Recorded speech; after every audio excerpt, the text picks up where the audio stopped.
Zamknij drzwi, rękę będziesz wychodził. Chcesz zrobić ci zdjęcie? To tu za ten budynek. These spectacular cliff dwellings you see behind me are called the Puye cliff dwellings, and in the Tewa language, Puye actually translates to place where the rabbits meet. Around 1500 Tewa Indians lived in these dwellings from around 900 AD to around 1580. It is estimated that the entire site consisted of around 740 rooms total and around 173 ground rooms. The site also contained 2 subterranean or underground kivas. Now, normally you need a tribal guide to visit these ruins, but since we're the only tourists here, they let us come up on our own. Może w prawo iść. A nie, mówisz, że 4 klipy, tak? 1, 2, 3, 4.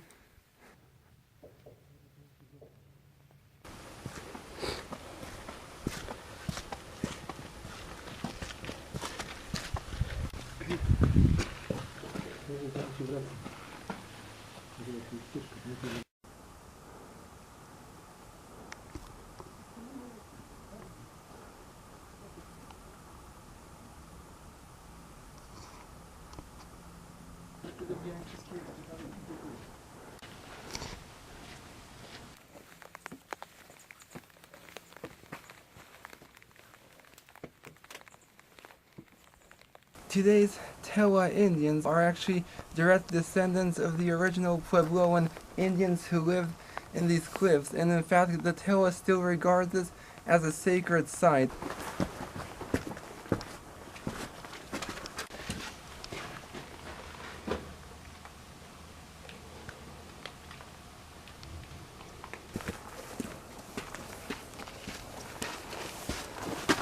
Oh wow, look at it, we have all this pottery shards right here. This is from pottery that was actually found at the site. Some of the pottery shards date as far back as 900 AD. And these beautifully decorated pieces were once water jugs, plates, and utensils. When the Tewa abandoned the site, they left all their pottery behind so they wouldn't have to carry any extra weight.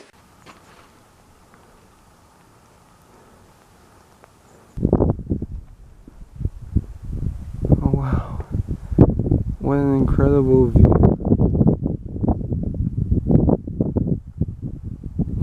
The site actually contains 3 different levels, a bottom level, a middle level, and an upper level. The lower 2 levels are cliff dwellings, and here we've just reached the top of the plateau right here. This is the upper level, and here you can see they had regular structures, not cliff dwellings. We're in some of the pit houses.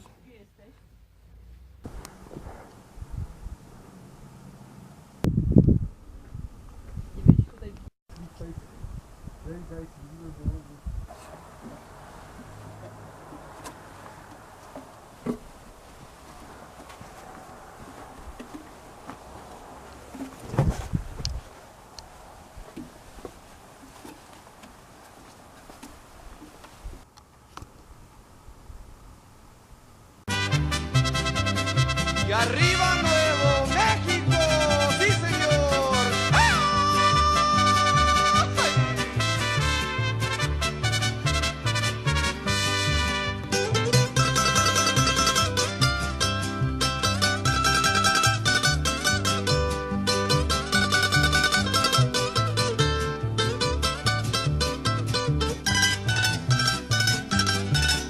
Soy un nuevo mexicano, verdadero chicano, Yo nací en un pueblo pequeño, muy humilde, pobre y sincero, y ahora les voy a cantar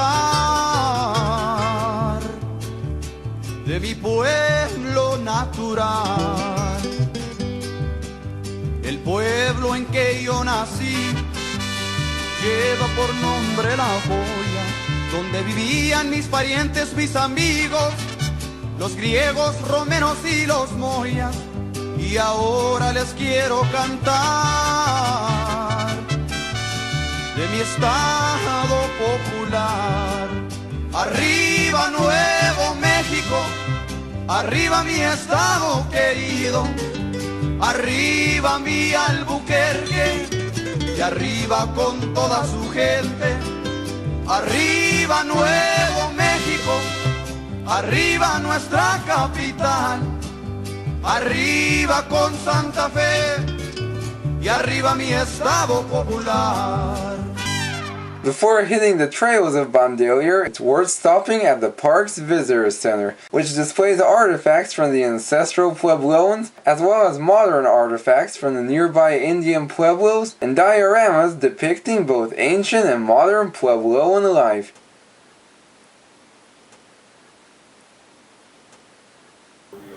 Right here we have some artifacts from the Tewa and Zuni tribe.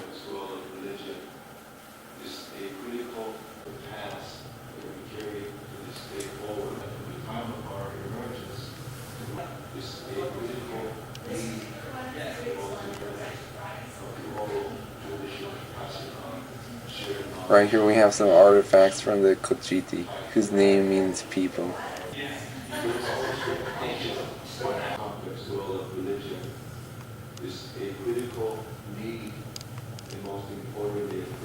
Because like I said, we have the bloodline of, when our Here we have footwear from the various pueblos, and over here we have the region's famous black-on-black pottery made by San Ildefonso artist Maria Martinez. knowledge and shared history. There's always that shared knowledge and shared history tied to the backbone. Right here we have a culinary pot, bowl, and arrowheads from the ancestral Puebloan.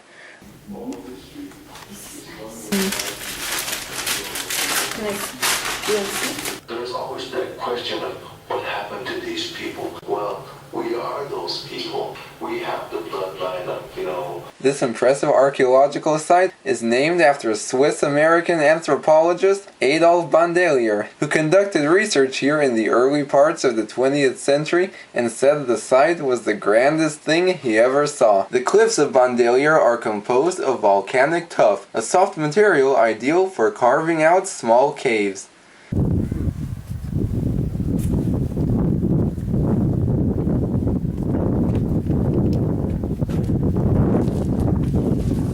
Ancestral Puebloans lived in these dwellings from 1150 to around 1550 AD.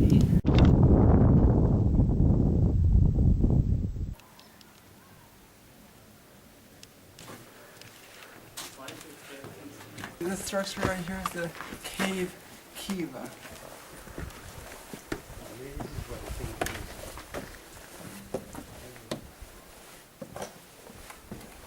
During attacks from enemy tribes, the ancestral Pueblo would fortify themselves inside these caves and bring up the entry ladders with them to prevent their attackers from reaching them.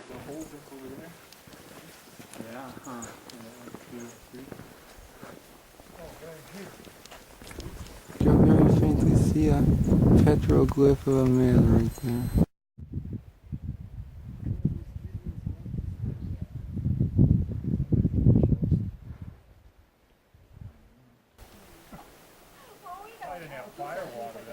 A layer of plaster, this pictogram was probably created for a very specific purpose. Right over there you can see a giant petroglyph of a macaw, which is native to the jungles of Central America, which is an indicator that they traded with the Mayan tribes of Mexico. We're now climbing up to the alcove house. It's about 140 feet up in the cliffs, and you have to climb up a series of 4 ladders and a bunch of stairs to get to it.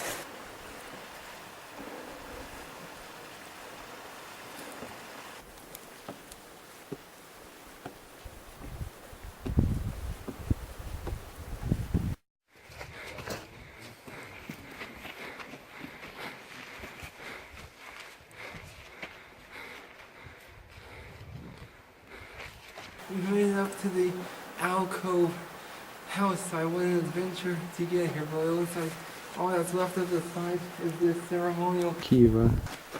And the structure itself isn't super impressive, but it's this incredible setting that makes the climb up worth it. Amazing spot.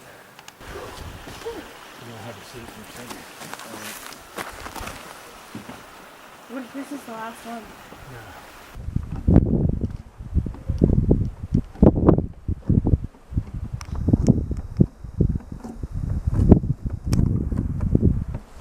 I'm now returning to Santa Fe to explore its historic old town.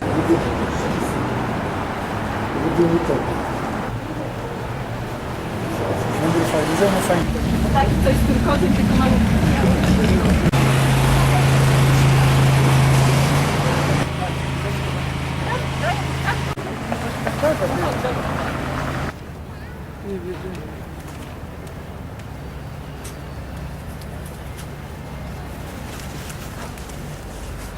This is Santa Fe. It's the fourth largest city in New Mexico. It was founded by the Spanish in 1610, making it the oldest European city in the state, and also the country's oldest state capital. Behind me is Santa Fe's famous Governor's Palace, built as the seat of government for the Spanish between 1610 and 1612. It's the oldest continuously inhabited building in the continental United States, and it's also the oldest government building, and it's also the oldest European building in the continental United States. This beautiful church you see behind me is the Basilica of St. Francis of Assisi.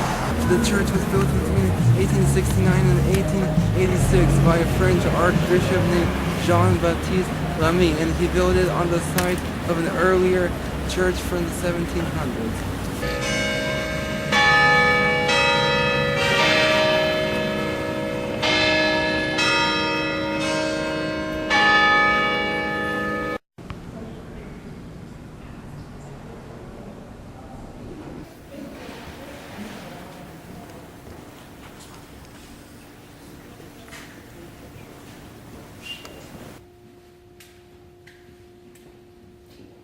Another famous attraction in Santa Fe is the Loreto Chapel. Built by Archbishop Jean-Baptiste Lamy in 1878 in a French Gothic revival style, it is the oldest Gothic building west of the Mississippi. The chapel was named in honor of the Sisters of Loreto Nun Order who took care of it. The chapel's main attraction is its magnificent spiral staircase, which for over a century has been the subject of one of New Mexico's most famous legends. After the chapel was completed in 1878, the nuns were faced with a problem in that the architect provided no access to the choir loft located 22 feet above the ground.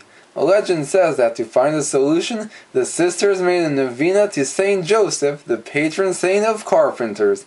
On the 9th and final day of the prayer, a man appeared at the chapel with a donkey and a toolbox looking for work. A few months later, the elegant circular staircase was completed, and the carpenter disappeared without pay or a thank you, never to be seen again. The staircase perplexes architects to this day, as it has no support structures and was built entirely without nails. Even the types of wood and material used remain in question. To this day, the identity of the carpenter remains a mystery, but the staircase's strange design and the carpenter's mysterious disappearance has led many to believe that the staircase was built by none other than Saint Joseph himself. For this reason, it has been dubbed the Miraculous Staircase.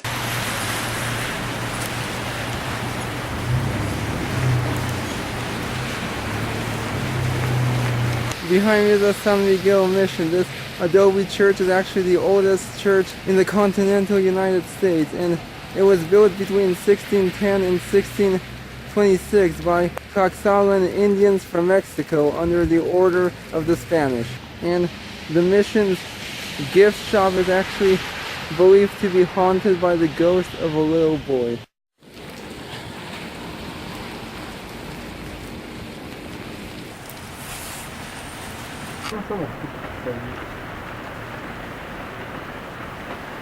On zamknięty będzie. The famous New Mexico dried chilies.